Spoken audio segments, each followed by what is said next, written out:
Now, if you go ahead and use CIE Google search and you search the Libertarian Party convention, you're going to see a lot of different info. Trump faces hostile reception at the Libertarian Party. Trump's tone was a little threatening. Libertarians speak out. Trump booed at National Convention. Donald Trump heckled and booed at Libertarian National Convention. Trump says he would have absolutely gotten the Libertarian Party nomination if he could. He's more delusional than I thought. Libertarians jeer during Trump during convention. He basically came there, he showed up and he said, if this is what you need to do if you want to defeat Trump, Biden, because we all know that it's the same pitch. The other guy is so dangerous, so bad. This is the most important election ever since the last one 4 years ago and the one 4 years before that. And if we don't defeat Joe Biden, then it's going to be communism, fascism, left-wing fascism everywhere, as if Trump's not an authoritarian. And it's just the same old political, games that they play and the way they try to sell people to continue to play the game. But he was saying, either nominate me to your party, vote for me, so we can defeat Joe Biden. He's like, I promise 3 things. I'll put a libertarian in my cabinet. And, that got some cheers from some people, as if hopefully nobody really trusts him or believes him. People know that he's broken a lot of promises. And then he said that he would protect crypto users and self-custody wallets. Of course, that got a lot of cheers from some of the crypto libertarian community. And then he mentioned Ross Ulbricht. And when he said, that he's going to commute his sentence, which is not the same as pardon. I will note that I mentioned or said on some social media pardon, which is what I'd been hearing that he was going to do. But the language he actually used was commute his sentence, which means like he would be allowed to go, but it wouldn't be pardoned in the sense of like his record being wiped clean. So that his life would probably still be ruined, being known as a former kingpin, drug lord, et cetera, et cetera. Obviously, Ross could create a new path for himself. I don't think he would face too much pushback. But for those of you who don't know who Ross Ulbricht was, I'll just summarize real quick. For one, of course, you can visit theconsciousresistance.com and search all the different interviews and stuff I've done over the years. In fact, let's go ahead and just pull that up. But Ross Ulbricht is a young guy. He's actually my age, just turned 40 years old. And he built the Silk Road, or at least he's accused of being one of the people who helped build the Silk Road using the alias Dread Pirate Roberts. And on the Silk Road, you could obtain illegal drugs. You could obtain fake IDs, all kinds of stuff.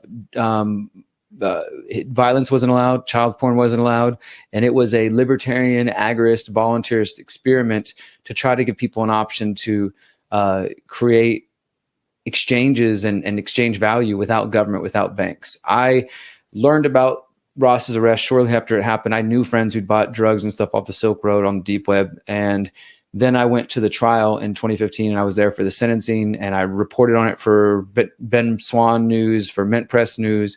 I've talked about it a lot over the years. I've interviewed Ross's mom. You can see here. That's his mom, Lynn Ulbricht. And Ross was convicted and basically accused of being this massive drug lord. He built a website. He never touched the drugs, didn't sell the drugs, but people did buy a lot of drugs through there. And because him and the other admins profited off it, they were basically pinned as if they had done every single drug deal. And Ross was given 2 life sentences plus 40 years. So, he's never getting out as far as they're concerned. And I was there reporting, watching the judge say that she needed to sentence Ross in, such a harsh way to make sure that nobody dare take up his flag. And the flag that she's talking about is libertarianism, but specifically agorism, building parallel systems, and the idea that we don't need government money or government, or banks to be the middleman for our transactions. And instead, we should be able to exchange value, even if that means drugs, whatever it means. Because ultimately, if you believe you own your body, you believe in bodily autonomy and individual liberty when it comes to vaccines, then you need to be consistent and apply that to anything. So if somebody owns their body, they have the right to put something in their body, whether it's a vaccine, cannabis, heroin, etc. It doesn't mean you have to approve of it or like it, but that's their freedom to do so if they own their body, as we know that people do. Now, of course, governments are immoral and violent, and so they don't recognize that. So they put people like Ross away in prison. So this has been a long time cause of myself. You can learn more at freeross.org or check out some of the reporting here on our website. You can also, if you wanted to, search Silk Road. You'll probably pull up some more articles and interviews I've done over the years. Let's see if I can pull this clip up. There were quite a bit of cheers when Trump mentioned Ross Ulbricht. This is the biggest moment, and I'll show you the mainstream news about it in just a second. And you can see not only are they mentioning that he was getting booed, but the other big thing is that Ross is all over the news. So we're going to talk a little bit more about Ross, and then I want to talk about the bigger picture of Trump at the convention. I'll share some of my social media posts because, for one, I was going there to document this as a journalist, but also as somebody a part of the libertarian community, liberty movement, not the party. I'm not a part of the party. I don't vote in the party. I have a lot of issues with it, but in part of the broader liberty movement for the last 11, 12 years. Well, maybe 2010 is when I discovered Ron Paul. And I've been documenting it and interviewing people and learning and sort of watching. So I wanted to go to see how Trump would respond, and more importantly, to see, are libertarians actually going to embrace Trump? And I was honestly proud and, like, cool, good to see that Trump was booed. He was heckled out of the room. Some people turned their back. There was also Trump supporters who showed up just to hear him speak, and there was some fist fights and some interaction between the groups. It was really interesting. We're going to talk more about that in a second. But here's the moment where I filmed Donald Trump mentioning that he is going to pardon Ross Ulbricht. Check this out. And if you vote for me on day one, I will commute the sentence of Ross Ulbricht to a sentence of time.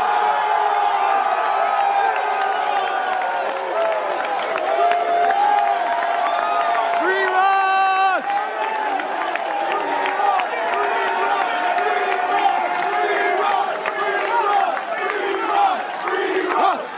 Ross! Free Ross! Free Ross! Free Ross! Free Ross! Free Ross! Free Ross! He's already served 11. That's Trump making a promise. I don't expect him to deliver on that. But yes, was it exciting to hear Ross's name mentioned? And look, here's Google. You search Ross's name right now, and he's all over the place. He's back in the media. People are talking about his story again. Let's go here to the here. Oh, actually, it looks like Ross has tweeted about it now. Ross is. I know his family heard about this, so this is great. I actually didn't see this. Let's watch this live. So here's Ross's Twitter account.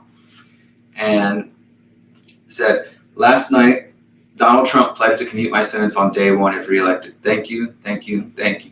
After 11 years in prison, it is hard to express how I feel at this moment. It is thanks to your undying support that I may get a second chance. And honestly, even just trying to read that makes me almost tear up a little bit, because like I said, I've been there in the courtroom watching Ross get sentenced. I've met his mother. I've seen how this has destroyed their family.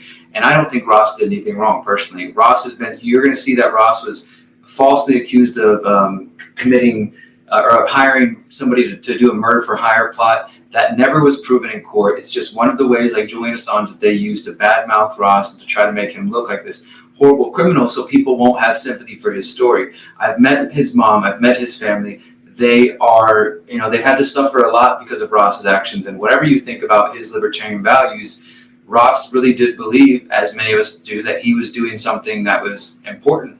And of course, the government is going to come after people, and they don't care. They're going to lock people away in prison. And this is what we learned, is that, the government will lock you up. Ross tried to build something where people could buy anything they want with Bitcoin without the government knowing. Well, they came after him hard. It's too early. We don't have enough support yet for something that big and bold, but a lot of us do take support from it. Of course, Ross has maybe changed his mind a little bit after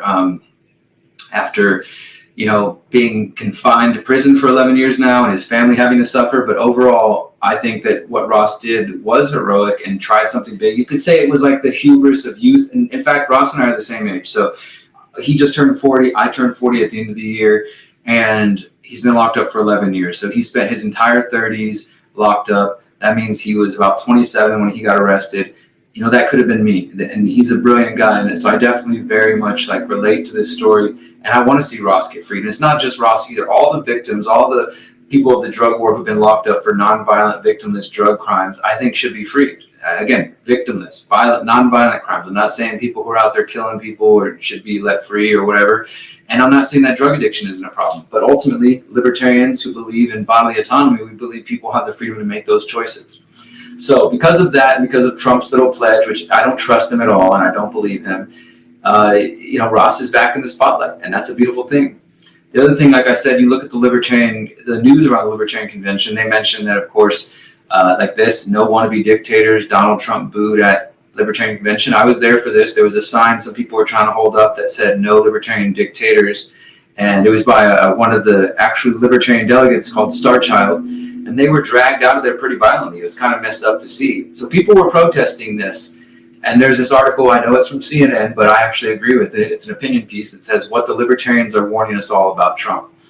And it says, it's talking about just, what happened about Trump being booed. And right here, I think this is an important moment here. It says, to put it bluntly, the booing of Trump is what patriotism sounds like. Those people were loudly warning Americans about who Trump is and the danger he poses to our republic. There were various reasons cited by those attending the Libertarian Convention for why they adamantly opposed Trump, such as running up huge federal deficits.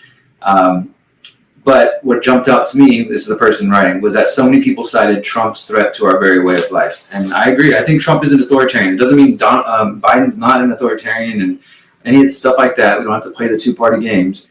But he ends here with saying, I hope people across the country read about what took place Saturday night at the Libertarian Convention. Maybe, just maybe, the loud jeers and boos by those patriotic Americans directed against Trump will wake up their fellow citizens to the threat he poses if he's elected again to lead our country. Again, that doesn't mean that I think Biden should stay president. I think it just sucks that this is America, that this is where you're at. You have two shitty choices to make, and neither one of them care about freedom. And I really think there's going to be another false flag event, some sort of violent act to take place on or near the election. I personally recommend anybody who has the opportunity to get out of the United States be able to just watch from a distance. I don't know what they have planned, but I definitely know that we're at a point now where neither side is just simply going to accept a loss. The Trump people are going to be convinced that Trump was screwed, and Trump's going to play that up, of course. And the Biden people at this point are going to say Trump rigged the election. And I don't know. I just don't think it's going to be a good time. And so that doesn't mean the Libertarians are going to win either. And as I'm going to show you guys in just a second, people are also not happy with who the Libertarians chose for their candidate. But I sincerely do have some deep, dark concerns about what's coming in these next 6 months as we get closer to the election. And I don't buy any of this. Like, I think Trump is a part of, and I don't even think this is backed up by evidence. Trump's connections to the Rothschild bankers who bailed him out back in the 90s, his pedophile mentor, Roy Cohn. I did an article years ago called Here Are 18 Ways Trump Served the Swamp. Let me pull it up real quick, because I always have this one handy because so many people still want to try to defend Trump, and I just whip it out whenever I need to. There are countless reasons to recognize that Trump is not a friend of the liberty movement. I've got articles and videos on this on my website as well. And nobody has been able to respond to these. People won't listen. They know that Trump is not what he claims to be, but there's just a cult-like mentality around him. And that is what I think personally makes him more dangerous than Biden. Everybody knows Biden's a joke. Even the people who are supporting him are mainly supporting him out of fear of Trump. They're not legitimately like, oh my God, we're so excited to have Biden in the White House, right? But the Trump people are willing to excuse anything he does. And I think that makes him more dangerous, because he is saying, I'm going to be a dictator only on day one. He has called for killing drug dealers, and which makes it hypocritical and weird for him to use Ross as like this, this bargaining chip. But some people are going to fall for it. I'm already seeing it, and especially because the Libertarians chose Chase Oliver. So this is Chase Oliver. I've met him a couple times. He's a year younger than me, so he's a millennial. He's on the younger side of candidates go. And Libertarians choose Chase Oliver. Here, I'll show you some of the articles. I think he's good on some things. He says end the genocide, says Libertarian presidential candidate. But all over Twitter right now, there are people who are laughing and saying, this is who the Libertarians chose, especially the people who wanted Libertarians like, yeah, align with Trump, and they went a different direction.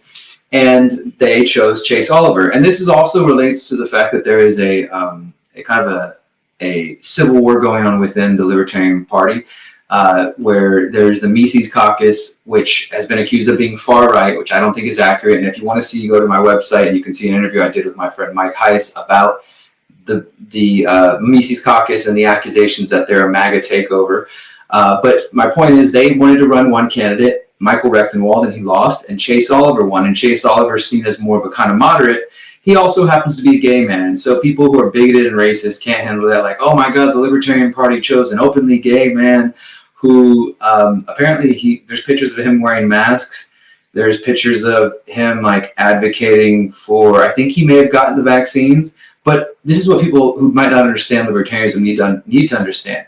Libertarianism is not about agreeing with everybody on every topic. All libertarianism says is that individual liberty is what matters, and that you own your body and you get to make your own choices. So if you want to get vaccinated, you want to wear a mask, that's fine. Do what you want. But don't advocate for the government to do so to other people. So as long as he's not saying, hey, the government should do this, then I think that's fair, right? But there are some other concerning things. Here, I'll pull up this one. This is from End Wokeness, and people are showing a tweet from, here, let's go ahead, a tweet from Chase, where he's talking about drag queen story time. And so the End Wokeness wrote, Libertarian nominee Chase Oliver says 99% of drag queen story hours are fine for kids. He says if he had children, he says he'd bring them to one and leave them there. And so they go on there and they quote Chase. He says, a man in a dress or a woman in a suit. This is what drag is. This is not inherently sexual. There is inherently sexual drag. There absolutely is. But there's also the ability to perform as a man in a wig without being sexual. He went on to say that he attended a drag event himself and noted that nothing sexual was going on. So obviously that's going to cause some concerns among people who have concerns about transgender issues. And if you follow my work, you know I did a mini documentary called Identity Crisis about this. But again, ultimately, that really libertarianism doesn't have a particular, libertarianism doesn't say anything about how you should feel about children choosing to get transgender stuff. Even though we all have feelings about it, it's about individual liberty and choice. And the libertarian community is, some people don't like this, but is divided on what role and how much say, and do parents own their kids or are parents free, and all this kind of stuff. And this is why some people, they don't like libertarianism, because it gets really into the weeds philosophically. But I think some of it's important, some of it's irrelevant. And so you got other people saying that the Libertarian Party selected a left-wing libertarian to be their presidential candidate. He supports drag shows for kids, transitioning kids, bringing in people from Gaza to live here. And I haven't verified this. It's just what somebody else is claiming. Funding Planned Parenthood with tax dollars and open borders. I don't know that those are true either. But again, there's all kinds of stuff going out about him. You can find it on Twitter and elsewhere if you search Chase Oliver, or if you look up his account, Chase for Liberty. So that was all going on this weekend in D.C. at the Libertarian National Convention. It was a very, very interesting experience, to say the least. And again, thank you to everybody who is funding my work so that I could go there and document that. Hey friends, this is Derrick Broze with the Conscious Resistance Network. The clip you just watched is from my recently relaunched podcast, The Conscious Resistance Live. Now, I'm going to continue to release free clips every single week for those of you who follow me on social media platforms. But if you want to see the entire show, which is about an hour and a half, 2 hours long, you're going to want to sign up to be a monthly supporter via Buy Me a Coffee or Substack. And every show I'm going to be sharing about 3 or 4 hard-hitting news stories that you're not going to see covered in the mainstream or the alternative media. We're also going to be featuring exclusive interviews, and we also have a segment called What's Derrick Reading, where I highlight some of my books behind me and share about what I'm reading lately and just offer my perspective. Finally, every episode is going to end with a music video from a conscious musician. So if you're looking to get inspired, looking for some new music, you're definitely going to check this out. So you can sign up at derrickbroze.substack.com or buymeacoffee.com/derrickbroze to become a monthly supporter, to make sure you see every episode of The Conscious Resistance Live on Mondays at 7 p.m. Central. Thank you guys so much for the support. I really couldn't do this without you. Until next time, remember, you are powerful, you are beautiful, and you are